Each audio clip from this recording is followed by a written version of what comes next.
លោកដូណាល់ត្រាំបាននិយាយថាសង្គ្រាមជាមួយអ៊ីរ៉ង់អាចមានរយៈពេលលើសពី5សប្តាហ៍ក្នុងការវាយប្រហារយ៉ាងសន្ធប់រយៈពេល3ថ្ងៃមកនេះសហរដ្ឋអាមេរិកបានប្រើបក្សីដៃដ៏ខ្លាំងក្លារបស់ខ្លួនរួមមាន F-22 Raptor F-35 Lightning ថ្មទម្លាក់គ្រាប់បែក B-2 Spirit និងអន្តរីពិឃាត F-15E ជាដើមចំណែកឯអ៊ីស្រាអែលវិញបានប្រើប្រាស់យន្តហោះ F-15 និង F-16 ជាង200គ្រឿង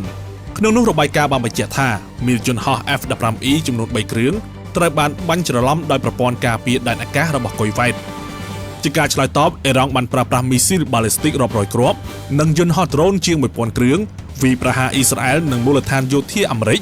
នៅប្រទេសជិតខាងដូចជាហ្សកដានីអ៊ីរ៉ាក់គុយវ៉ែតបារ៉ែនកាតាអារ៉ាប៊ីសាអូឌីតនិងអារ៉ាប់រួមយ៉ាងណាក៏ដោយអត្តច័ន្ទក្រហមអ៊ីរ៉ង់បានរាយការណ៍ថាការវាយប្រហារយ៉ាងសន្ធប់ពីសំណាក់អាមេរិកនិងអ៊ីស្រាអែលបានបណ្ដាលឲ្យមនុស្សស្លាប់យ៉ាងតិច555នាក់ទៅ782នាក់